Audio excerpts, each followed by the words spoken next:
자, 이 시간에 이제 99쪽 항일 의병 전쟁의 전개 교재를 보면서 정리를 하기로 했죠.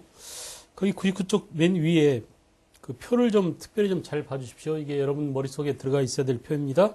위정척사 사상에서 의병으로 이어져가는 과정 알겠어요? 위정척사 사상에서 그래서 위정척사 사상이 전개되어가는 세 단계 60년대, 1870년대, 1880년대 그죠?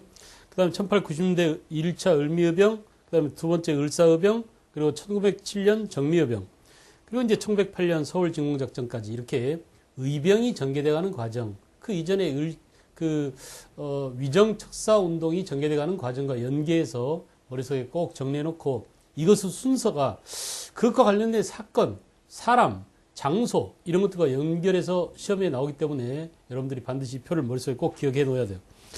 알겠죠?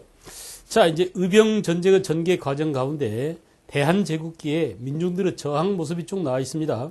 제주도 농민항쟁 그랬는데 여러분 잘 안 들어본 사건일까요? 남학당 사건 그랬는데 1898년 3월 1일 날 1895년 동학농민운동이 진압당한 이후로 이제 동학의 자녀 세력 가운데 방성칠이라는 인물이 제주도로 넘어왔어요. 그래가지고 제주도에서 이렇게 그 남학당 사건을 일으켰습니다. 그래서 방성칠 사건이라고도 하고 남학당 사건이라고 하는데 하여간 이렇게 그 남학당 사건 또 1901년에 이재수난 이런 것들이 제주도 지역에서 일어났다는 것들을 꼭 기억해 주십시오. 알겠죠? 그래서 동학농민운동 이후에 이렇게 제주도는 또 여전히 민중들의 소리가 살아있는 그런 도시였다라는 점. 그 다음 이제 영학당이 또 있습니다. 역시 이 영학당도 농민그룹 자제 세력인데 전라도 지방에 주로 활약했던 그런 무장 농민 조직이었고요. 그 다음에 활빈당이라고 있습니다. 3번. 이 활빈당도 1900년을 전후해서 역시 한강 이남의 농민군 중에서 가장 강력한 세력 가운데 하나였다. 활빈당. 원래 활빈당이 어디서 나오는 이름이죠? 그렇죠. 그 허균의 소설인 홍길동전에서 나오는 그러니까 홍길동이 활빈당을 조직해서 결국 뭘 했어요? 부자들을 털어다가 가난한 농민한테 나눠줬잖아요. 이런 활빈 운동을 여전히 전개했던 그런 단체들이 있었는데 활빈당도 역시 동학의 자녀 세력이었다. 특히 이들은 행동 강령을 대한 3인 논설이라고 정해놓고 이 대한 3인 논설에 이들의 행동 강령 13개 조목이 있는데 곡물을 수출하고 곡물 수출을 금하고 외국 상인의 출입을 막을 것. 우리가 이제 우리 곡물 수출이 하도 많이 진행되는 바람에 농민들이 쌀을 헐값으로 빼앗기고 또 농민들은 정작 먹을 쌀이 없어서 쌀값이 폭등하는 현상이 빚어졌다고 그랬죠. 이런 것들을 막기 위해서 곡물 수출을 금지하고 영세한 행상인에 대한 징세를 폐할 것, 또 전지를 황폐하게 하는 금강 채우를 엄관할 것. 그렇습니다. 아간파천 이후에 열강의 이권 침탈로 이권 침탈이 심화됨으로써 이렇게 금강채울권이 우리나라 중요한 사회 간접 자본이 외국들의 손아귀에 넘어갔다고 했습니다. 균전법을 시행하자. 또 고가를 안정시킬 것. 아까 곡물 수출 금지랑 연관돼 있죠. 악행을 피하여 어진 정치를 널리 행할 것. 농사에서 폐해를 제거할 것. 또 철도 부설권을 외국인에 금강채울권, 철도 부설권 이런 것들이 나오면 이런 내용들은 전부 다 1896년 아간파천 이후에 열강의 이권 침탈이 극심한 상황에서 가장 고통받던 민중들의 그런 목소리를 대변하고 있던 누구라고요? 활빈당의 대한 3인 논설에 있던 13개 조목 가운데 하나다라는 점을 꼭 기억하십시오. 특별히 이 대한 3인 논설 내용을 물어볼 수 있으니까 여러분들이 잘 기억해 주시고 이제 본격적으로 의병은 100페이지죠. 100페이지. 을미의병부터 나왔습니다. 다 배운 내용이에요. 여러분들이 이미 다 순서를 머릿속에 집어넣고 있다면 다시 그것을 디테일하게 이걸 어떻게 잡아야 되느냐 이런 문제죠. 항일 의병 운동이 1895년부터 처음 시작됐는데 여러분 우리가 항상 어떤 팩트, 어떤 사건을 머릿속에 담는 방식이 뭐가 있다고 그랬어요? 그렇습니다. 어떤 뭡니까? 의병이건 또 위정척사운동이건 그죠? 동학농민운동이든 항상 팩트를 정리하는 방식이 이제 여러분과 저 사이는 이런 약속이 함께 그 약속을 공유해야 돼요. 첫째 뭐냐? 맨 처음에는 원인이다. 원인. 이 원인을 다른 말로 뭐라고요? 배경이라고도 한다. 알겠죠? 그러니까 우리가 지금 을미의병의 배경은 그럼 뭐예요? 을미사변, 단발령 이런 식으로 알아두자 이거야. 알겠어요? 또는 을미의병의 배경은 이렇게 하지 않고 을미의병의 원인은 이렇게 해도 역시 단발령과 또 뭐라고? 을미사변 때문이다. 이렇게 배경이건 원인이건 본격적으로 전개돼가는 어떤 사건의 전개 과정 이전에 시간 순서상 그것보다 먼저 있었던 게 바로 원인입니다. 그래서 지금 우리가 여기서 나오는 것은 을미의병이죠. 을미의병. 그래서 이 을미의병의 사건의 전개 과정은 뭐냐? 이 사건의 전개 과정은 실제로 우리가 어떤 사건을 팩트라고 부를 때 그 팩트를 구성하고 있는 6가지 요소가 있다고 그랬어요. 누가, 언제, 무엇을, 어떻게, 왜? 이거잖아요. 그래 안 그래? 그래서 그런 순서대로 사건의 전개 과정을 기억해 두자. 이게 시험에 잘 나오는 겁니다. 실제로 시험 문제에 제시된 것들은 이렇게 실제 사건의 전개 과정 가운데 몇 개가 여러분한테 단서로 보여주고, 이러한 단서를 봤을 때 이게 무슨 사건이게 이렇게 묻거나, 이게 무슨 사건인지 모르겠는데 이러이러한 단서를 보고 이것이 일어나게 된 배경은 뭐냐, 또는 이러이러한 사건을 보여주고 이러이러한 사건이 일어난 이후에 나타난 영향은 뭐냐, 끼친 영향은 뭐냐, 또는 그 결과는 뭐냐, 이러이러한 사건이 뭔지는 모르겠는데 이러이러한 사건 때문에 나타난 그 결과 말고 성격은 뭐냐, 의의는 뭐냐, 한계는 뭐냐, 이렇게 어떤 사건이라는 팩트의 명칭 대신에 우리가 외운 것은 명칭이잖아요. 그래 안 그래? 을미의병 이렇게, 또는 뭐 을사의병 이렇게 사건의 이름을 내었는데 그 사건에 등장하는 인물이나 또는 장소나 시간이나 이런 것들을 대신 보여주고 사건을 찾아라, 이런 문제들이 사건의 전개 과정에 나타나는 이런 구성 요소들을 단서로 보여주는 경우가 많다. 이게 무슨 말인지 알겠죠? 그래 안 그래? 그 다음에 이제 세 번째는 뭐라고요? 그것의 결과는 뭐냐, 알겠죠? 또는 뭐 영향은 뭐냐, 끼친 영향은 뭐냐, 또는 성격은 뭐냐, 이런 식으로 하나의 사건을 우리가 알아두자라고 했습니다. 똑같은 서술 방식으로 지금 돼 있으니까 여러분들이 교재를 보면서 아, 정말 그러네, 요거만 알아두면 되겠네, 이렇게 공부를 해 나가시기 바랍니다. 됐죠? 원인 볼까요? 을미의병은 원인이 뭐라고? 을미사변으로 민비가 시해되고, 을미사변이라고 해도 좋고, 을미사변이면 을미의병에 너무나 직접적인 단서가 되잖아. 그러니까 명성황후가 시해되어, 또는 뭐 황후가 시해되어, 이런 식으로, 알겠어요? 왕비가 시해되어, 이런 식으로 다른 말로 보여줄 수 있다 이거야. 단발령 때문에 유생들이 강하게 반발했다. 국모 시해와 단발령에 대한 반발이 직접적인 원인입니다. 거기는 이제 구체적으로 그 당시에 사람들의 주장이나 그 어떤 그런 내용들이 매천야력, 황현이 지은 매천야력에 나와 있죠. 낙동강 좌우 수십군이 봉기하여 호응하고 수령 중에서 머리를 깎은 사람은 가끔 살해당하였다. 여러분 봐봐. 을미의병의 원인이 되는 사건이라고 보여주지 않고 뭐라고 그래요? 수령 가운데 머리를 깎은 사람은 가끔 살해당하였다. 무슨 말 알겠죠? 야, 이 새끼야, 일본 놈이 시킨다고 임마 한 나라에 수령인 네가 머리까지 깎으면 되겠으면서 민중들이, 성질난 민중들이 걔를 살해했다는 얘기야. 결국 이건 뭐예요? 단발령에 항거한 사람들이 많았다. 그러니까 이건 뭐냐? 을미의병 당시 있었던 일이구나, 이렇게 생각하면 되겠죠? 그래 안 그래? 이렇게 간접 화법을 통해서 여러분한테 어떤 사건을 보여주는 경우가 많으니까 그걸 예를 들어서 알아보자 이거예요. 자, 그러면 을미의병 때 참여한 계층이 문제가 되죠. 왜 문제가 됩니까? 의병장, 특히 의병장 가운데 평민 출신 의병장이 등장한 때는 언제부터라고 그랬죠? 맞아요. 을사의병 때요. 그러니까 을미의병 때는 주로 누가 참여했다고 그랬죠? 그렇습니다. 동학의 잔당들이, 그죠? 동학농민운동에서 패배했던 그 농민들이 그 무기와 일본 놈들을 대상으로 하는 울분과, 알겠어요? 일본에 대한 적개심, 그걸 그대로 가지고, 야, 옛날 동학농민운동 때 우리랑 좀 껄끄러운 관계인 양반 밑으로 들어가서 양반 의병장 밑에서 농민 의병들이 함께 손을 잡고 공동적인 일본을 상대로 싸웠다, 이런 말씀입니다.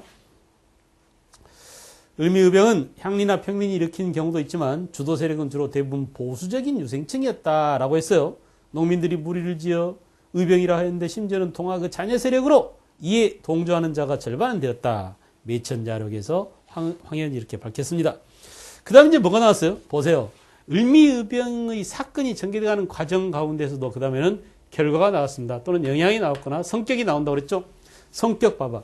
을미의병을 일으킨 유생들은 단발령으로 대표되는 개화정책이 서양 세력과 일본을 끌어들여 우리나라의 전통 문화를 또는 윤리를 파괴하는 것으로 보았다. 알겠죠? 그래서 반외세적 성격이 아주 강한 게 의병운동이라는 거. 위정척사도 마찬가지 아닙니까? 그래 안 그래? 위정척사 운동이나 의병 전부 다 반외세적, 반제국주의적, 반침략적 여러 가지 언어로 표현할 수 있다는 점. 그 말이 그 말이야, 전부 다. 알겠죠? 그 다음에 이제 다음 페이지로 넘어가 볼까요? 해산 결과입니다. 을미의병은 위정척사 사상을 계승한 보수적 유생이 주도하였으며 그들은 전국 곳곳에서 친일 관리와 일본인들을 처단하였다. 아간 파천으로 친일 내각이 무너지고 고종이 단발령을 취소하면서 의병 해산 권고 줄것입니다. 단발령이 철회되고 의병 해산 권고 조칙이 내려졌어요. 그래서 을미의병은 잦아들었다. 해산하게 됐다. 알겠죠? 자, 우리가 을미의병이 해산된 것은 무엇 때문이냐? 고종 임금이 야 제발 좀 해산해라. 내가 지금 난 마누라까지 잊어먹고 마누라 을미사변 때 죽음을 당했잖아. 내가 지금 마누라를 잃고 죽겠는데 너네까지 전국에서 벌떼처럼 일어나서 떠드니까 내가 얼마나 심사가 들리겠느냐. 알았어. 단발령을 철회하노니 너네들 제발 좀 조용히 좀 해. 이렇게 고종의 해산 권고 조칙 때문에 을미의병은 해산되게 됐다. 끝. 오케이. 그 다음에 이제 을사의병이죠. 우리가 알다시피 을사의병은 을사조약에 반발해서입니다. 을사조약. 특별히 이제 이 을사조약을 전후한 그런 사건들이 아주 시험에 잘 나와요. 을사조약을 전후해서. 그래서 특히 1905년 을사늑약이라고 그러죠. 늑약. 이 늑자가 어거지로 맺어진, 강제로 맺어진 조약이다. 이런 의미입니다. 알겠어요? 그래서 을사늑약이 체결된 이후로 이것에 반발해서 을사년에 을사의병이 일어나게 됐다. 알겠죠? 이것의 원인은 을사의병의 원인은 을사조약이다. 을사늑약이다. 이렇게 보면 되겠습니다.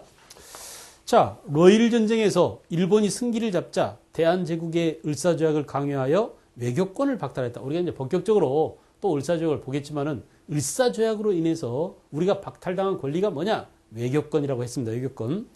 을사조약에 반대하는 운동이 상소운동, 또 뭐 자결 순국, 그렇죠? 오적 암살단, 언론투쟁 이런 식으로 전개됐다. 이게 잘 나온단 말이에요. 알겠어요? 자, 상소운동을 올리거나 또는 스스로 목숨을 끊은 자 누구야? 민영환이죠. 그 당시 그 시종 무관으로 있던 민영환이 국민에게 고함 이런 자기 작은 명함에다가 깨알 같은 글씨로 알겠어요? 스스로 목숨을 끊는 그런 이유를 밝혔습니다. 오적 암살단을 조직하기도 하고 언론투쟁, 장지현이 시리아 방송대국에서 오늘에서 내가 목 놓아 오너라 이렇게 국민에게 알리는 그런 글을 남기기도 했습니다. 장지현. 자, 전직관리, 유생 이런 사람들이 대개 의병에 참여했다. 전직관리였던 민종식, 동그라미 하세요. 자, 우리가 을사의병 때는 지금 누가 나왔어? 사람? 민종식이 나왔습니다. 민종식. 을미의병 때는 누구냐? 을미의병 때는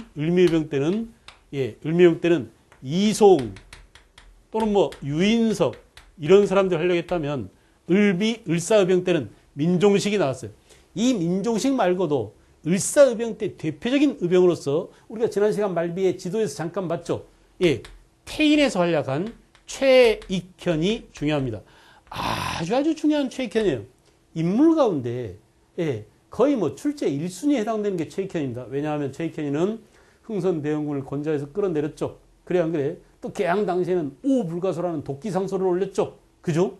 나라를 개항해서는 안 됩니다. 일본이나 외놈들이나 같은 놈입니다. 외양일체론을 주장했던 오불가소로 유명한 최익현 아닙니까? 또 이 최익현이 이렇게 을사의병 때 태인에서 거병하고 전라북도 순창성에 들어갔어요.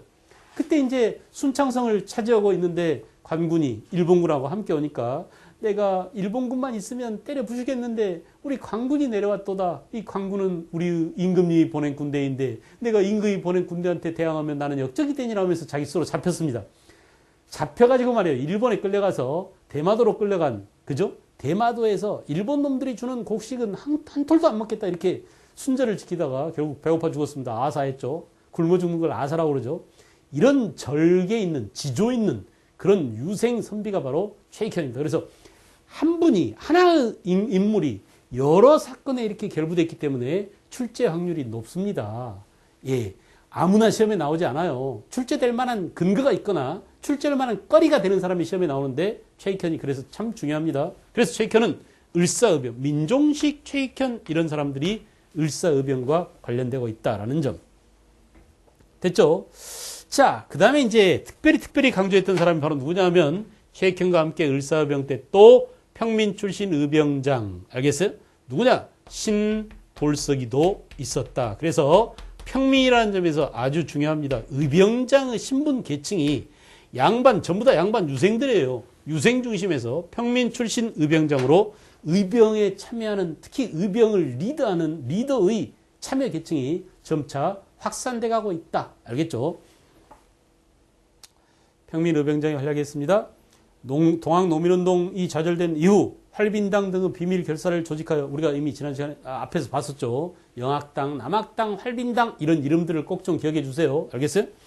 반봉건적 반침략의 민족운동을 전개하던 그 농민들이 을사조약 이후에 치열한 의병투쟁을 전개하였고 평민 의병장도 참여하였다. 그죠? 자, 그런데 우리가 이제 여기서 그 평민 의병장과 유생 의병장의 차이가 뭐고, 왜 우리가 이렇게 평민 의병장을 힘줘 강조하느냐? 방금 전에 최익현의 입장을 봤습니다. 의병이란 게 뭡니까 지금? 일본 놈들을 때려잡자고 이 땅에 들어온 강도 녀석들을 우리가 말로만 하지 말고 물리력으로 총칼을 앞세워서, 그죠? 피 흘려서 목숨 바쳐 나라를 지키자라고 한 사람이 갑자기 임금의 군대가 왔다고 알아서 자진해서 항복해준다. 이건 말이 안 되잖아요. 이건 바로 뭐냐? 그 의병장이, 유생 의병장이 역시 최고 가치로 여긴 것은 부모에 대한 효와 임금에 대한 충입니다.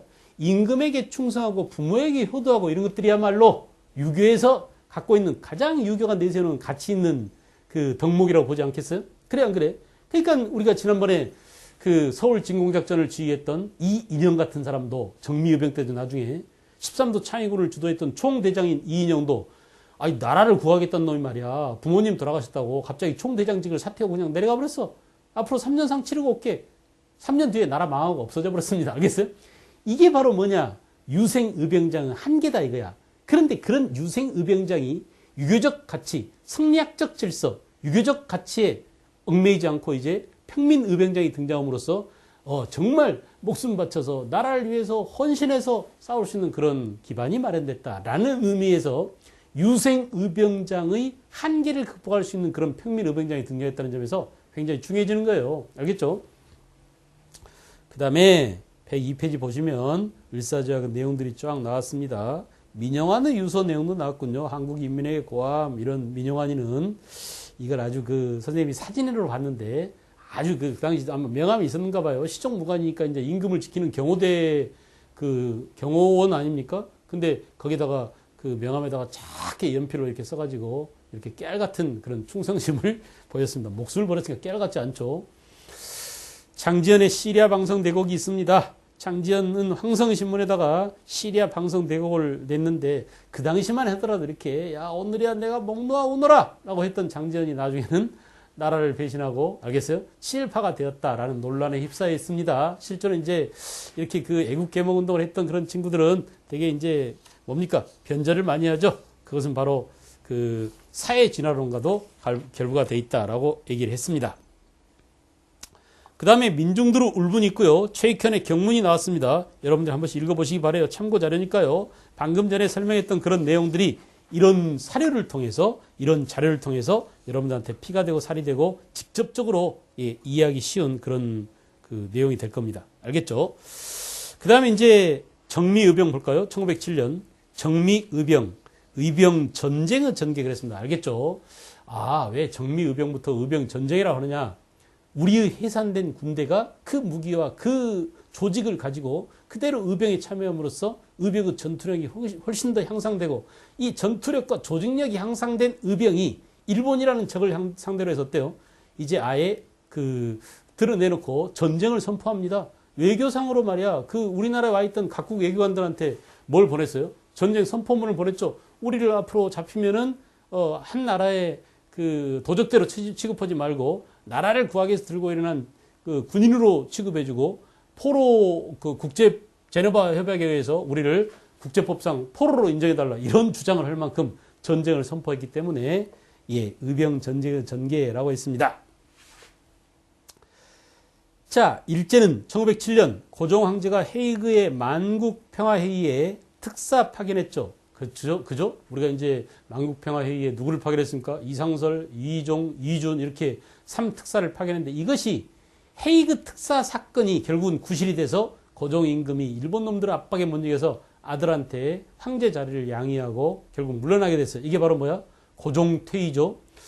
더구나 이제 고종퇴위 사실이 알려지고 결국 어때요? 여기에 반발해서 군인들이 막 들썩습니다. 이런 동태를 파악한 일본이 군대를 해산시켜버렸어요. 그러자 군인대 해산에 대한 반발로 서울시의대 제1년대 1대대장 박성환이 자결했다고 그랬죠. 그죠? 그래서 결국 군대 없는 나라로 만든 게 고종을 퇴위시키고 1907년입니다. 자, 해산된 군대가 의병에 가담해서 진주, 원주, 강화 이런 데서 지방 부대들도 그 무장 해제를 거부하고 군대에서는 결국 군인들은 무장 해제를 의미합니다. 그러나 우리 군인들은 무장 해제를 거부하고 바로 그 무기를 그대로 들고 의병 조직에 뛰어들었다라는 얘기죠. 그 다음에 내려가 보겠어요. 의병 전쟁으로 발전한 의병의 구국투쟁 그랬죠. 3번 보세요. 해산된 군인들이 의병에 가담하면서 훨씬 더 화력이, 조직력이, 전투력이 강화됐다. 그죠? 그리고 항일 구국 전쟁으로서 전국적으로 의병 투쟁이 확산되었다라고 했습니다. 그 다음에 105쪽 가보세요. 서울 진공작전, 1908년 서울 진공작전은 전국 13도 의병연합 순서를 좀 알아두실 거. 정미의병 이후에 이제 전국 의병연합이 결성. 방금 전에 봤잖아요. 지방에 있는 우리 군인들도 무장 해제를 거부하고 지방 조직을 결성해서 의병 투쟁에 가담함으로써 의병 활동이 전국적 단위로 가게 됐다. 그러다 보니까 어때? 야, 전국에 있는 의병들 다 모여. 이런 셈입니다. 전국에 있는 의병들이 다 모인 의병이 뭐라고? 13도에 있는 의병들이 총연합했으니까 13도 의병연합이죠. 그죠? 13도 의병연합을 13도 창의군 이런 창자가 떨치다 이런 뜻이야. 의를 널리 떨치기 위한 그런 군대다 이런 말이죠. 13도 창의군. 그래서 전국 의병연합이 결성되고 경기도 양주에 먼저 만여 명이 결성돼서 이인영을 총대장으로 하고 허위를 군사장으로 해서 가자. 우리가 이 군대를 그대로 끌고 서울에 가서 임금님을 구하자. 일본 놈들을 몰아내자. 이렇게 서울 탈환작전, 서울 진공작전을 전개한 것입니다. 그런데 군사장 허위가 서울 부근까지 갔는데 결국은 일본군의 방어를 뚫지 못하고 동대문 밖 30리 지점까지 가다가 결국 실패했다. 니은 봐봐. 줄 그으세요. 각국 영사관에 우리는 국제법상 전쟁 단체로 인정해주라. 그러니까 이제 전쟁이란 말이에요. 알겠죠? 그래서 교전 단체로 인정해주고 만약에 우리가 붙잡히면은 도적대로 처벌해가 역적 잔당으로 이렇게 취급하지 말고 우리를 정식 군인으로 인정해서 포로 교환도 해주고 이렇게 해라. 이렇게 전쟁을 선포했습니다. 그 다음에 이제 13도 창의군 편성 과정에서 신돌석, 홍범도 이런 사람들은 평민 출신 의병장들은 신분이 낮다는 이유로 제했다. 이 사실을 좀 줄거두십시오. 잘 묻지는 않을 겁니다만은 이건 지금 뭘 의미합니까? 전국 의병연합이 결성됐음에도 불구하고 다시 의병 안에서 신분 계층 간에 의병장 가운데 넌 양반 아니지. 넌 쌍것이지. 넌 빠져 임마. 이런 일이 있었단 말이에요. 그러니까 우리의 의병이 의병으로서 한계가 있었다. 그건 바로 뭐냐? 유생들의 가치관, 그들의 신분관 이런 것들이 의병 조직 안에서 여전히 작동됨으로써 그런 메커니즘이 결국 우리 의병이 효율적으로 운영되지는 못했다. 알겠어요? 의병 안에서도 신분 때문에 갈등이 있었다. 대표적으로 희생당한 사람이 바로 신돌석, 또 홍범도 이런 사람들이라는 얘기입니다. 그래서 리을 봐봐. 이는 유생 출신 의병장들이 봉건적인 사고에서 벗어나지 못하였음을 보여준 것으로 13도 창의군이 대중적 기반을 확보하지 못했다. 이런 어려운 표현들, 언어적인 표현들을 좀 잘 기억해 두십시오. 이게 바로 의병 안에서 신분 계층 간의 갈등 문제가 발생한 때문이다. 라는 점을 알아두시고요. 그 다음에 이제 평민 출신 의병장들은 거기에 굴하지 않죠. 나라를 구하는데 평민하고 쌍놈이 어디 있습니까? 지금 우리가 공동적인 일본을 상대로 함께 싸우자고 해놓고 여기서 무슨 쌍것을 따져요 하면서 말이야. 더 격렬한 의병 투쟁을 전개합니다. 그래서 평민 출신 의병장이 이끄는 의병 부대를 제외한 채 양바 출신 의병장들이 중심이 돼서 서울 진공작전을 결행했지만 결국 실패했어요. 그러자 평민 출신 의병장들은 주로 유격 전술을 펼치면서 독자적으로 일본 놈들의 뒤통수를 때리거나 일본 놈들을 급습하거나 이렇게 게릴라 전술로 유격 전술로 활약을 하고 있었다. 자, 그러다가 1909년 연도를 알아두실 것. 결국 우리의 전국 단위로 활약하던 의병들이 치명적 타격을 입은 것은 바로 일본 놈들이 전개한 남한 대토벌 사건입니다. 그래서 민중들의 끈질긴 저항이 계속되자 일제는 그 식민지로 만드는데 가장 큰 걸림돌이 바로 의병이다라고 생각하고 대대적인 의병 소탕 작전에 나섰어요. 그죠? 그래서 1909년 9월부터 2개월 동안 의병 4천여 명이 붙들리거나 의병장 100여 명이 처형당했습니다. 얼마나 많은 전국적 대의병 소탕 작전, 살육 작전이 전개됐는지 여러분들이 숫자를 봐도 알 수 있을 겁니다. 그죠? 그러다가 결국 뭐냐? 1910년대 중반까지도 끈질기게 우리 의병 활동은 계속되었다. 옆에다 써놓으세요. 사람 이름, 지난 시간에 선생님이 강조했습니다. 사진까지 보여드렸습니다. 라스트 의병 누구라고요? 최응언이 체포되기 전까지는 우리 의병이 여전히 일제시대에도 1910년대 중반까지도 우리나라에서 활약을 하고 있었다. 알겠어요? 왜? 라스트 의병 누가 있었기 때문에? 최응언이 있었기 때문에. 됐죠? 그 다음에 이제 나머지는 사료들입니다. 13도 통합의병의 서울진공작전에 관련된 대한매일신보의 보도가 1909년 7월 30일자 보도가 있고요. 그 다음에 이제 의병 활동은 변한 내용이 나왔습니다. 해산된 군인들이 의병에 합류한 이후에 일본군 장교가 항일 의병 부대와의 전투 상황을 보고한 기록 내용인데, 야, 저놈들이 놀랄 정도로 전투력이 향상돼서 화력이 갑자기 세졌어요. 알겠어요? 이렇게 말이야 보고하고 있죠. 일제 의병 탄압과 남한 대토벌 작전도 여러분들이 꼼꼼히 읽어보세요. 방금 우리가 보고 내용이니까 금방 알 수 있습니다. 항일 의병 전쟁의 전개 107쪽 항일 의병 전쟁의 전개 봐봐요. 항일 의병 전쟁의 의 다 본 내용이죠. 을사조약을 계기로 결국 불붙은 의병이 군대 예산을 계기로 더 의병 전쟁이 점점 그러니까 을미의병, 을사의병, 정미의병 이렇게 점점점 가면 갈수록 의병에 참여하는 사람도 많아지고 의병장이 되는 계층도 다양해지고 알겠죠? 그리고 점점 가열돼서 나중에는 극기하는 의병 전쟁 형태를 띠게 되더라 이런 말이죠.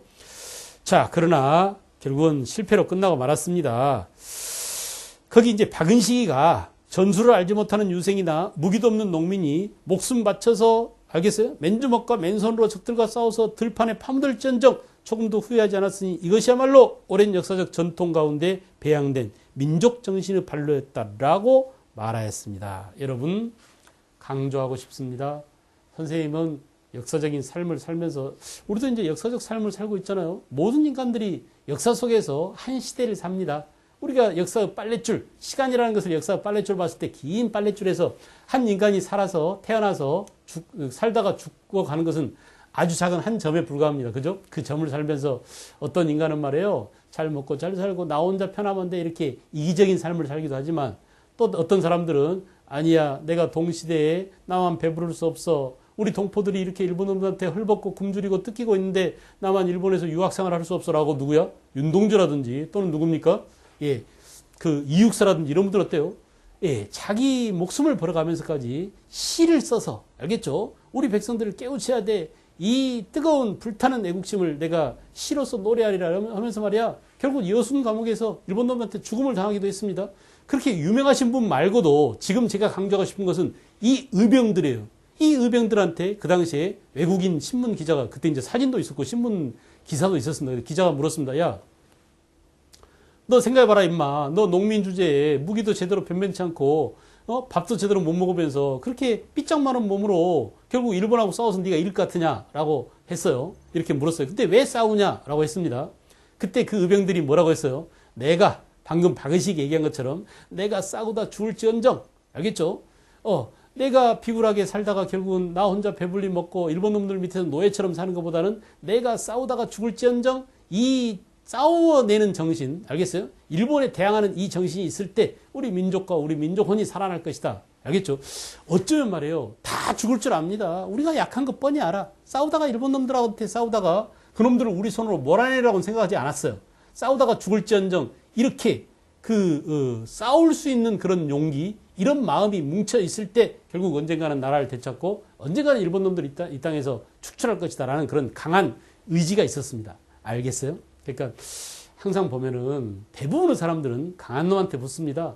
대부분의 사람들은 생리적으로 이기적입니다. 내 몸이 편한 쪽으로 가려고 해요. 알겠죠? 그러나 우리 역사를 보면 항상 이렇게 몸을 던져서 약한 우리 모습을 알겠죠? 약한 우리 스스로를 지켜내기 위해서 우리 자손과 우리 후손들한테 그런 약한 모습을 보이지 않기 위해서 자기 한 몸을 기꺼이 던진 그런 독립투사들이나 또는 의병장들이나 의병으로 활동한 사람들이나 옛날 또 뭡니까? 동학 농민군들이나 이런 사람들이 있었기에 오늘날 우리가 있는 거 아니에요? 근데 여러분들 잠깐 돌이켜보세요. 지금 여러분들은 어떤 삶을 살고 있는가? 그래 안 그래? 여러분 개인을 희생해서 국가와 민족을 위해서 기꺼이 자기 한 몸 던질 각오가 돼 있습니까? 절대 그렇지 않죠. 그런데 평상시는 그러지 않아요. 근데 우리 민족은 언제 그런 마음을 보이냐? 나라가 위기에 처할 때. 그때면은 말이야. 어디서 그런 용기가 생겼는지, 어디서 그런 애국심이 생겼는지, 사람들이 말이지, 스스로 일어나서 자기 한 몸을 던지는 거 보면 정말 우리 민족의 유전자 안에는 아주 강한, 알겠죠? 그런 애국심이 숨어 있지 않나라는 생각이 듭니다. 알겠어요? 그 다음에 그 밑에 동양평화론, 예, 아주 시험에 잘 나오는 안중근 의사의 동양평화론이죠. 요즘 이제 안중근 의사의 이 동양평화론이 새롭게 주목을 많이 받고 있습니다. 안중근 의사의 동양평화론을 쫙 읽어보면은, 야, 우리가 같은 동양에서 같은 문화권으로 살면서 서로 중국과 일본과 또 우리 대한이 서로, 우리 한국이 서로 아웅다웅 싸울 필요가 뭐가 있느냐? 알겠어요? 그래서 안중근이 이토 히로부미를 죽인 것은 바로 뭐냐? 우리는 평화를 위해서다. 그런데 너희들이 평화를 깨뜨리고 있다. 그런 내용을 담고 있어. 한번 읽어볼까요? 러일 전쟁을 일으킬 때 일본 황제의 선전포고문에 동양 평화를 유지하고 대한 독립을 공고히 한다. 운운했는데 이 같은 대의가 청천백일의 빛보다 더 환했기 때문에 한청 인사들은 지혜로운 사람이나 어리석은 사람을 물러나고 한 몸과 한 마음으로 오직 감화하고 복종했음이 그 하나이다. 그래서 러일 전쟁 때, 예, 한청 인사들이, 알겠어요? 그 일본 황제의 동양 평화를 위한다는 그 말에 같이 공감했다 이거야. 근데 오늘날 서양 세력이 동양으로 점차 밀려오는 환난을 동양 인종이 일치 단결해서 온 힘을 다하여 방어해야 하는 것이 제일 상책임은 어린애도 다 알 바인데 무슨 까닭으로 일본은 이러한 순리 형세를 돌아보지 않고 같은 인종인 우리나라를 약탈하고 이웃나라를 약탈하고 스스로 도요새가 조개를 쪼아 먹으려다가 불의를 물리는 형세를 만들어 둘 다 잡혀 어부를 기다리는 듯 하는 거야. 이게 무슨 소리인지 알겠어요? 도요새가 조개를 먹으려고 하는데 조개가 갑자기 그냥 꽉 껍데기를 닫아버렸죠. 그래서 조개는 도요새의 불의를 물고, 그죠? 또 그 도요새는 조개를 쪼으려고 조개에다가 입을 불어놓고 이렇게 서로 파닥파닥 하고 있는데 지나가는 어부가 이게 웬 떡이야? 조개도 잡고 새도 한 마리 잡고 해서 어부질이란 말이 생겼잖아요. 이게 바보야. 일본아, 왜 우리 조선을 먹으려고 하고 중국을 괴롭히느냐? 그러다가 우리가 서양한테 당하는 거 아니냐? 그러니까 우리 동양끼리 단결하자. 동양은 평화가 중요하다. 이런 주장을 했던 게, 예, 그게 지금으로부터 100년도 전에 이런 주장을 했단 말이죠. 근데 요즘에 와서 어때요? 요즘에 와서 각 지역별로 세계가 블록 체제로 갑니다. 유럽은 이제 EU가 결성돼서 유럽 여러 나라들이 하나의 유럽 정치 경제 공동체가 됐죠. 남미도 마찬가지고요. 그죠? 중미도 마찬가지고 또 동남아시아도 마찬가지고 이렇게 여러 지역들이 서로 평화 공존을 위해서 하나의 블록으로 묶여지는데 유독 중국과 일본과 우리 한국만큼은 아직도 그런 기미가 전혀 보이지 않아요. 공통된 요소가 많아. 황인종이죠. 한자 문화권에 있었죠. 또 불교나 유교나 이렇게 문화의 형태가 되게 비슷합니다. 예, 그럼에도 불구하고 하나로 묶지 못하는 이유가 뭐냐? 우리도 평화를 위해서 하나의 공동체로서 우리가 단결해야지 서양 세력을 상대로 싸우지, 이렇게 안중근이가 동양 평화론을 내세웠는데 이 동양 평화론을 여러분들이 주의 있게 잘 봐주십시오. 그래서 1910년 대한국인 안중근이 여순 옥중에서 썼다고 합니다. 그 다음에 다음 페이지에 보면 역시 안중근의 법정투쟁이 나오고요. 안중근이 의사의 최후 진술 요지가 나옵니다. 우리나라 사람 가운데 안중근을 여전히 흠모하는 사람이 많습니다. 특히 이제 자가용 차 뒤에 보면 딱 이렇게 안중근의 단지 동맹에 그래가지고 안중근이 손가락, 네 번째 손가락을 잘랐죠. 그 손가락을 딱 해놓고 대한국인 이렇게 써놓고 다니는 친구들이 많은데 정말 안중근과 같은 그런 애국심을 갖고 있는지 알겠어요?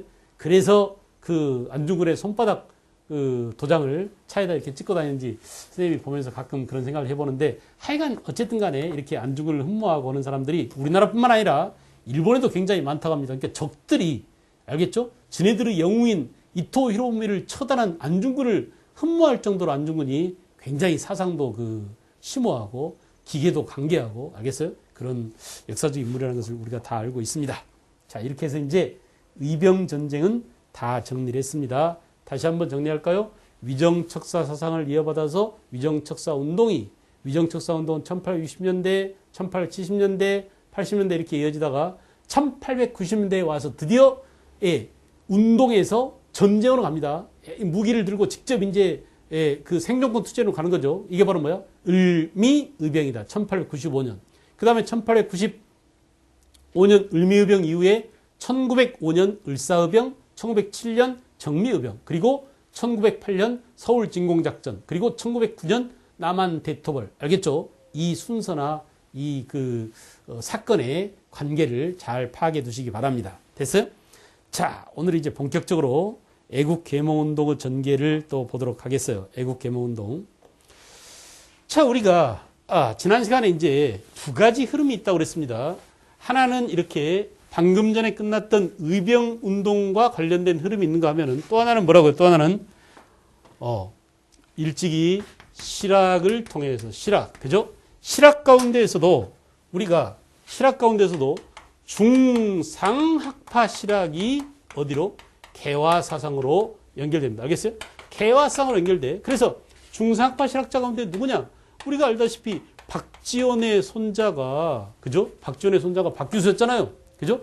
박지원 위에도 뭐 박재가라든지 홍대영이라든지 이런 중상학파 실학자들의 사상이 개화사상으로 연결되고, 복습이니까 한번 해보세요. 여러분들한테 가끔씩 이렇게 복습을 한 번씩 해줘야 여러분들이 안 잊어먹고 피드백이 될 거 아닙니까? 또 질서 있게 다시 한번 머릿속에 정리를 해주는 그런 기회가 되겠죠? 이 개화사상은 우리가 동도석이 이렇게 불렀어요. 그래 안 그래? 동도석이, 도는 동양 것, 기술문화는 서양 것, 이렇게 서양 기술을 받아들이자라는 사상으로 이어졌답니다. 우리나라의 개화사상가들의 주장은 동도석이었지만 일본에서는 뭐라고 그랬어요? 일본에서는 화혼양제, 기억나시나요? 그쵸? 또 중국에서 뭐랬죠? 청나라에서는 중체서용이라고 했죠. 전부 다 같은 의미예요. 이렇게 우리의 개화사상가들의 운동이 결국 뭐냐? 개화운동으로 연결되더라. 알겠죠? 그래서 개화운동은 둘로 갈라진다고 그랬습니다. 여러분, 이 타이밍, 개화운동이 급진파와, 그죠? 온건파로 갈라진 것은 이모군란 이후라고 그랬어요. 그래서 이모군란 이후에 청에게 기대고 친청 사대주의로 기우는 자들이 주로 민실파들이었죠. 그들을 우리는 일컬어서 온건개화파라고 하고, 온건개화파. 그 다음에 개화운동 가운데 김옥균, 박영효, 서광범, 서재필, 결국 이 사람들이 뭘 했다고요? 갑신정변을 일으켰다. 알겠어요? 갑신정변. 그래서 1884년 갑신정변은 결국 실패로 끝나고, 그 이후에 우리의 개화운동이 여기에서 단절되게 되었다라고 했습니다. 그러나 한편으로 온건개화파는 그 이후에 10년 뒤에 동학이 터지게 되고, 동학 이후에 이제 동학의 사상을 한편으로 받아들이고 동학의 주장을 받아들였죠. 또 한편 어때요? 개화운동의 흐름을 이어갑니다. 10년간 단절됐던 개화의 흐름을 온건개화파가 한편으로 이어가죠. 그래서 동학의 요구 조건을 수용하고 한편으로 개화상을 받아들여서 결국 어때요? 갑오개혁이 전개되는 거야. 그래서 갑오개혁은 우리가 갑오개혁을 주도한 인물이 바로 누구예요? 김홍집이잖아요. 그래 안 그래? 김홍집 1차 내각, 2차 내각 전부 다 갑오개혁을 주도한 바로 이 사람들이죠. 그래서 이들이 바로 온건파였고, 이 온건파에 의해서 갑오개혁이 이루어지는데, 결국 이들은 뭐냐? 이들은 개화 사상을 이어받고 개화 운동을 주도했고, 갑오개혁, 또 뭘로 이어졌어요? 을미개혁, 그죠? 을미개혁, 이런 개혁으로 전개되고, 다시 나중에는 뭐냐? 나중에는 1896년에, 그죠? 독립협회로 이어집니다. 독립협회. 그래서 이 독립협회가 결국은 뭡니까? 농민이 주도했던, 농민들은 이제 여기에 끼지 않는데, 농민이 주도했던 동학농민운동 당시의 농민운동 한계가 근대적인 것들에 대한 어떤 계획이 없었다고 그랬잖아요. 설계도가 없었다고 그랬잖아요. 그런데 민중들의 요구를 받아들이고 또 개혁의 의지를 담아서 독립협회 때 야, 안 되겠다. 우리가 진정한 개혁을 하려면 결국 뭐냐? 백성들, 어리석은 백성들을 깨우쳐야 돼. 어리석은 백성들을 미몽 상태에서 깨우치는 것을 우리가 계몽이라고 그러죠. 그래서 최초로 독립협회가 국민들한테 나라 사랑하는 마음을 일깨워주자 애국운동, 또 뭐예요? 근대의식을 심어주자 계몽운동. 알겠죠? 이렇게 애국 계몽운동으로 뭘 했어요? 계몽적 차원에서 독립신문을 만들고 독립문을 건립하고 독립관을 짓고 강연을 하러 다니고 나중에는 급기 어때요? 만민공동회를 개최하고 이걸 확대 개편해서 관료들까지 참여시켜서 관민공동회를 열고 이게 전부 다 애국 계몽운동의 일환이었습니다. 알겠어요? 그리고 나서 이제 독립협회 뒤를 이어서 대한자강회, 헌정연구회, 그죠? 대한협회 이게 전부 다 독립협회의 후신이라고 지난 시간에 한번 보여드렸죠. 그래 안 그래?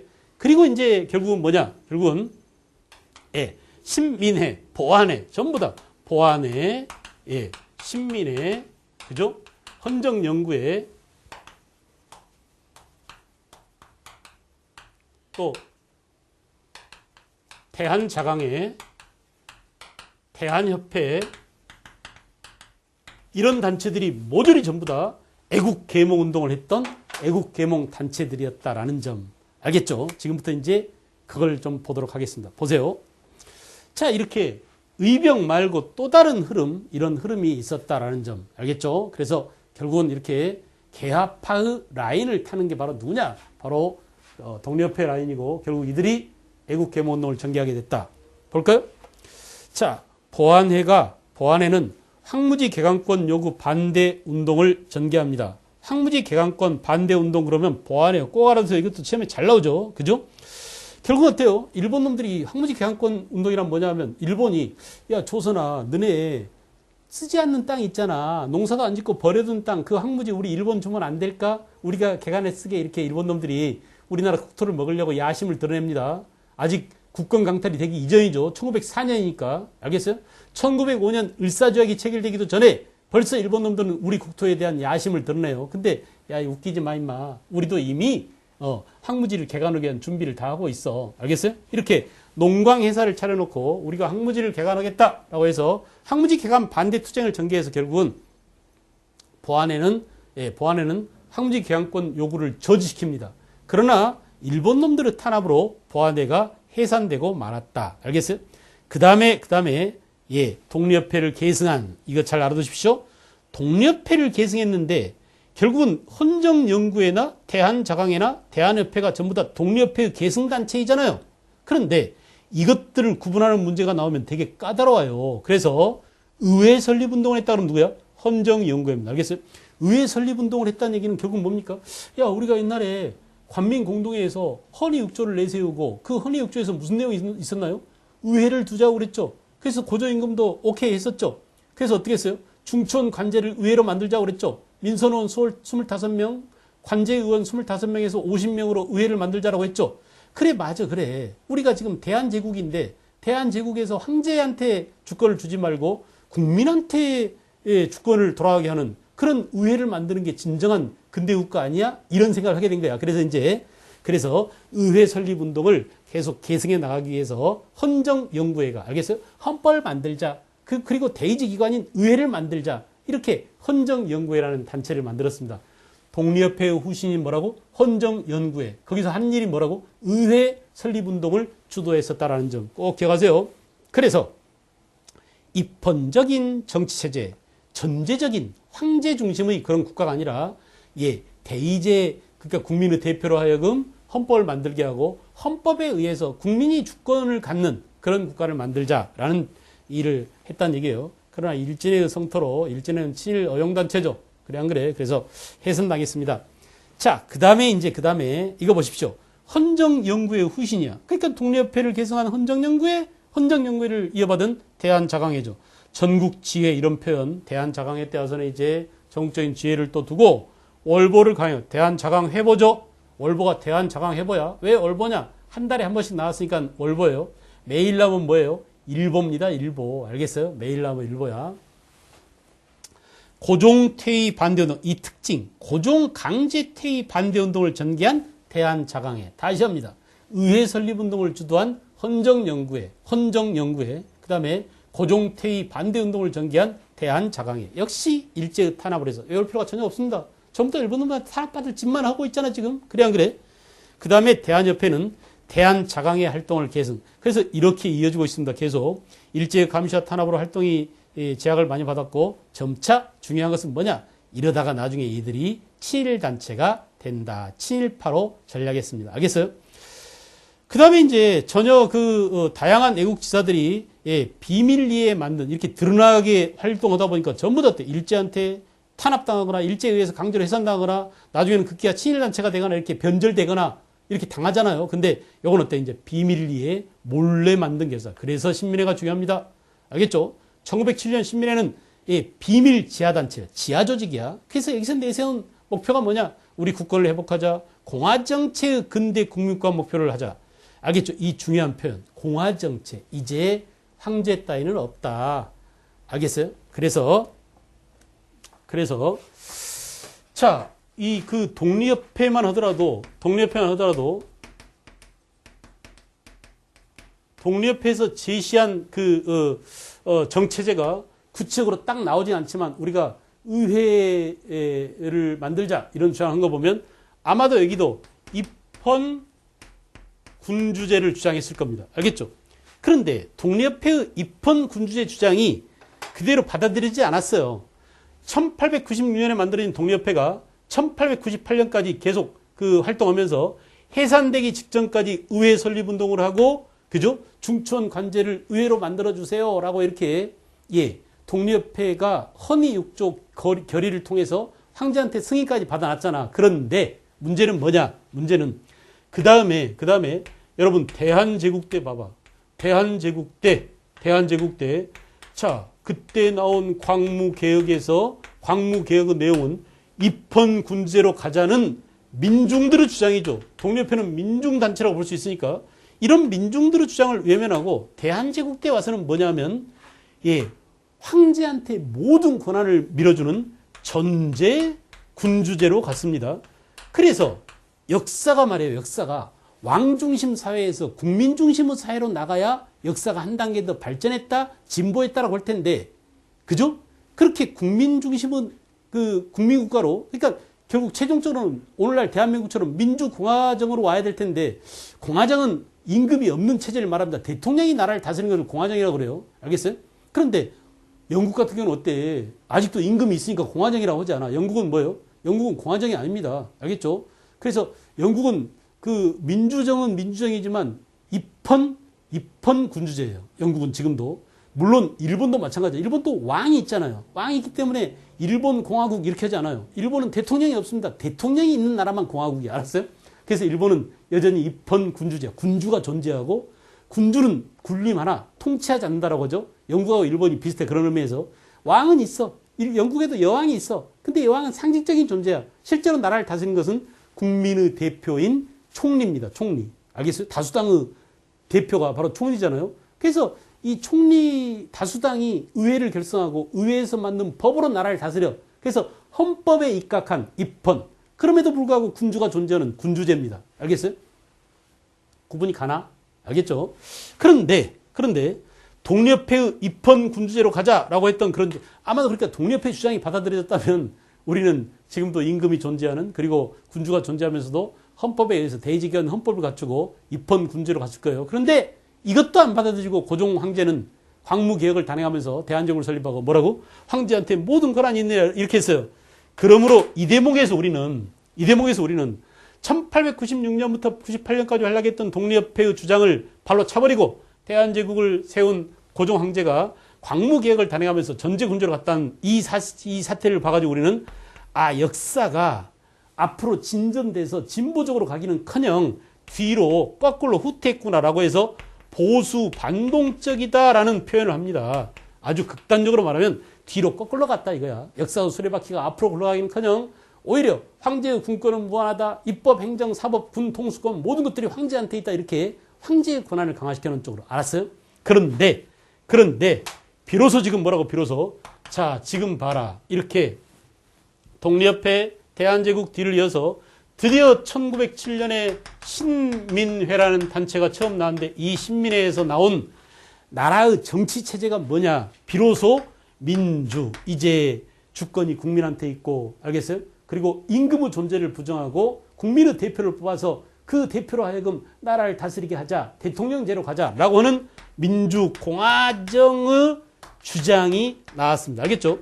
이 민주공화정의 주장이 급기야는 이제 대세가 돼요. 그런 다음에 어때? 1910년 나라를 빼앗깁니다. 그리고 1919년 3.1운동이 일어납니다. 3.1운동 이후에 임시정부를 차리기로 해요. 알겠죠? 그때 임시정부의 극국가 형태가 바로 뭐였어요? 대한민국은 민주공화국이다. 처음으로 신민의 국채와 정체가 임시정부에서 반영되는 겁니다. 알겠어요? 그 1919년의 임시정부 전통을 이어받아서 지금 대한민국 헌법이 대한민국은 민주공화국이다. 알겠어요? 대한민국은 3.1운동의 이념을 계승하고 4.19와 알겠죠? 이런 우리의 역사적 전통과 민주주의 이념을 계승해서 지금 헌법이 1987년 헌법이 존재하게 되는 거예요. 알겠죠? 그래서 우리가 이렇게 헌정사에서 보면은 지금은 민주공화정으로 가는 과정이 독립회 때는 입헌군주제 주장, 대한제국 때는 전제군주제, 그러다가 이제 1907년 민주공화정, 그리고 일본한테 나라를 빼앗기고 나라를 빼앗긴 이후에 1919년 임시정부 때 민주공화제, 그리고 지금 1948년 수립된 대한민국 정부도 민주공화제, 지금 현재의 헌법 1987년 헌법도 민주공화정이다. 알았어요? 이렇게 이어져 갑니다. 다시 정리. 애국개몽운동 단체, 보안회, 헌정연구회, 그죠? 또 대한자강회, 대한협회, 차이점을 비교해서 반드시 구분할 줄 알아야 돼. 여러분 보세요. 위에 걸 가리고 말이에요. 여기 표에, 여러분들 표에 요 부분을 가리고, 알겠어요? 요 부분을 가리고 밑에만 보여줍니다. 아랫단만 보여주고 이게 언제적에 누가 주장한 것들이냐라고 묻기 때문에, 알겠죠? 대단히 중요합니다. 다시 강조하겠어요. 예, 하나씩 보안에 1904년이죠. 헌정연구회, 독립협회를 개성했다고 그랬죠. 헌정연구회를 개성한 대한자강회, 그리고 대한협회, 그리고 1907년에 신민회까지 비밀 지하 조직이었다. 백오인 사건으로 나중에 백오인 사건으로 강제로 해산당하게 된다라는 점 뒤에 가서 또 나옵니다. 우리가 또 교재를 보면서 다시 한번 또 자세하게 볼 기회가 있을 거예요. 알겠죠? 자, 여기 이제 보세요. 바로 그 신민회가 나왔네. 신민회는 뭐냐? 국내 실력 양성운동가 한편으로 실력 양성운동을 전개하고 한편으로 국외 독립운동 기지를 세울 준비를 합니다. 자, 그런 의미에서 우리는 이 신민회를 굉장히 중요하게 봅니다. 신민회는 결국 이제 이런 중요한 의미를 담고 있어요. 우리가 아까 애국개몽운동과 또 의병투쟁이라는 두 가지 갈래가 있었다라고 봤죠. 다시 강조하겠어요, 여러분. 되게 중요한 흐름이니까 절대 놓치지 마시고 이 흐름을 여러분들이 잘 머릿속에 유념해서 새겨두시기 바랍니다.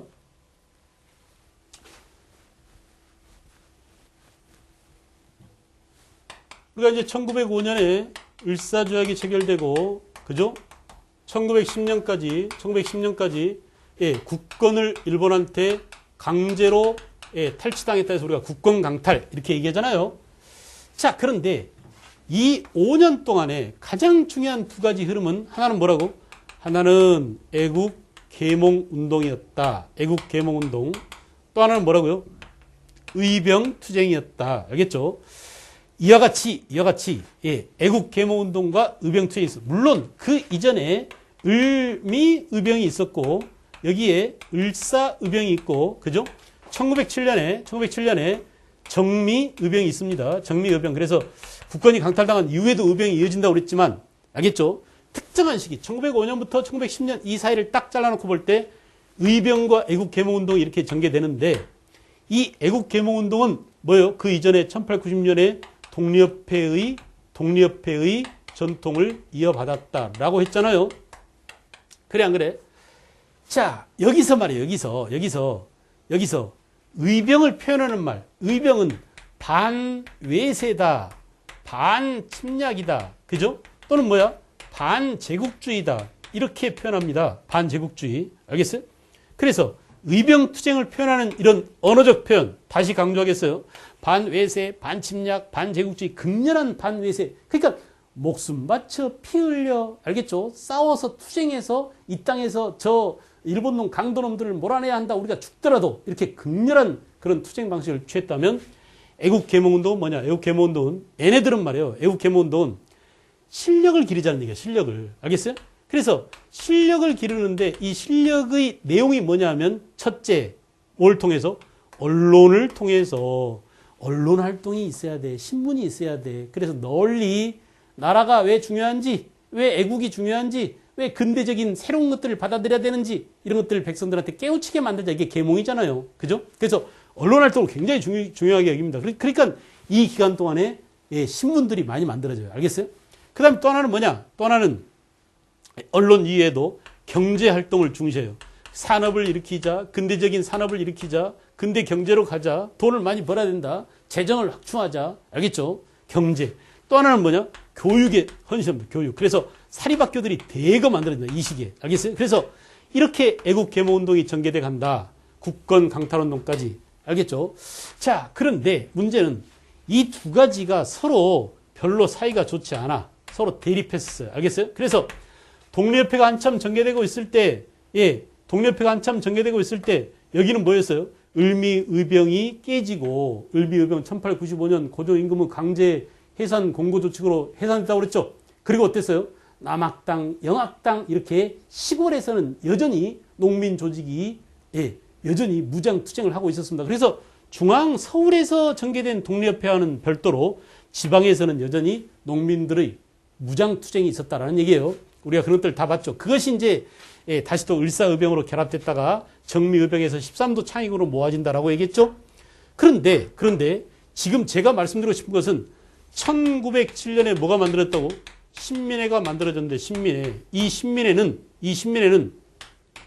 1910년 105인 사건으로 강제로 해산당합니다. 알겠어요? 이 기간 동안에 활약한 신민회가 하는 일이 뭐냐? 하는 일은 한편으로 애국 계몽 운동을 받아들여요. 또 한편으로 의병들의 활동을 받아들여요. 그래서 이 두 가지를 절충한다라는 데 굉장히 중요한 의미를 둬야 됩니다. 알겠죠? 그 전에는 야, 이 새끼들아, 너희들이 그렇게 목숨 바쳐 싸운다고 일본한테 이길 것 같아? 절대 못해. 그러니까 우선 당장 우리가 일본하고 타협하고 양보하고 일본 비스무리하게 우리도 일본을 따라서 배우고 그러면서 일본 흉내를 내다가 우리도 기회 봐서 힘을 기르자. 이런 운동이야. 그러니 얘네들 끝 한 번에 뭐가 있겠어요? 친일파로 갈 소지가 다 무너져. 그래 안 그래? 그런데 여기는 뭐야? 여기는 야, 너네들이 힘을 기른다고 일본 놈들과 같이 될 것 같아? 말도 안 되는 소리야. 우리 조상이 물려준 것, 우리 전통, 우리 사상 이런 것들 다 버리고 어떻게 우리가 일본을 이겨먹냐? 말도 안 되는 소리다. 지금 집에 강도가 들어왔는데 강도를 뭘 던져서든지 아니면 그 목숨을 버려서라도 내가 내 가족과 내 재산을 지켜야지. 어떻게 강도를 본받고 강도처럼 행동하려고 그러냐 하면서 서로 사이가 안 좋았었어요. 근데 이 두 가지를 절충하기 시작한 거예요. 알겠죠? 그래서 신민의 때가 되면은 이 두 가지가 그래. 한편으로 실력을 기르자. 그래서 어때요? 애국 계몽 운동이 전개했던 언론 활동 또는 경제 활동, 교육 활동 이것들 받아들이죠. 또 한편으로 어때? 의병장들이 추구했던 그래 무기를 들고 싸워야지라는 것을 실현하기 위해서 야 근데 말이야 국내에서는 이게 힘들지 않냐? 현실적으로 일본한테 나라를 뺏겼는데 어떻게 국내에서 하려고 하냐? 우리 나가자. 나가서 국외에다가 너네들이 활동할 수 있는 터전을 만들자. 그게 바로 뭐야? 독립운동 기지죠. 그래서 국외에 독립운동 기지를 세우고 장기적인 독립전쟁을 준비하기 위한 베이스 캠프를 차리려고 한 게 바로 신민회였답니다. 이해가 가시나요? 알겠어요? 그래서 신민회쯤 오면은 이런 것들이 이제 하나의 물결로 만난다라는 점을 지금 그걸 보려고 그래요.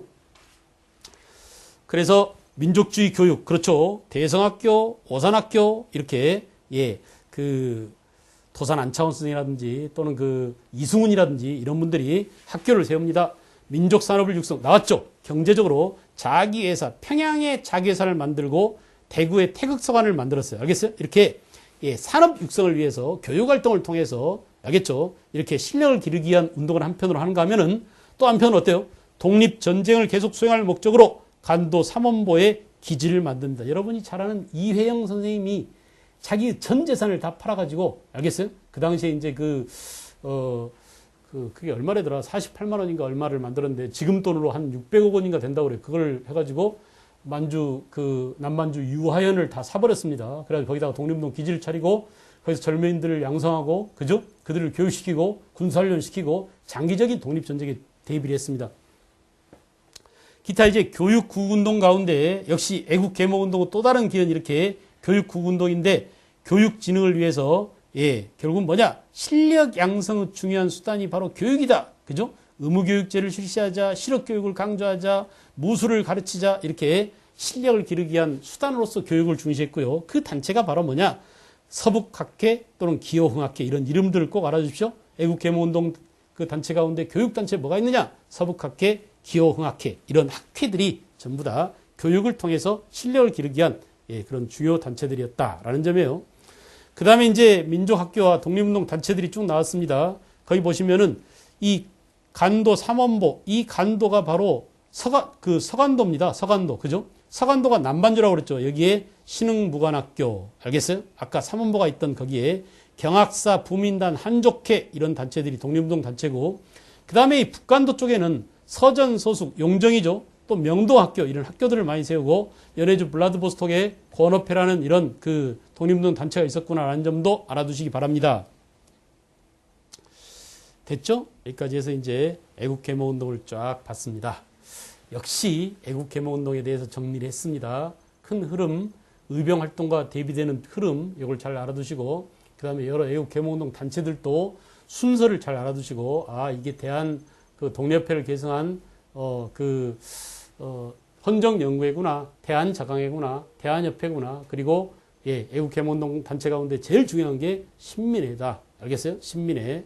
신민회 이전에 1904년에 보안회도 있었다. 알겠죠? 보안회가 한 일이 뭔지, 신민회는 또 어떤 일을 했는지 이런 것들을 다음 시간에 복습 삼아서 우리가 교재를 통해서 또 한번 볼 기회를 갖겠습니다. 오늘은 여기까지 정리하고 다음 시간으로 넘어가도록 하겠습니다. 수고했습니다.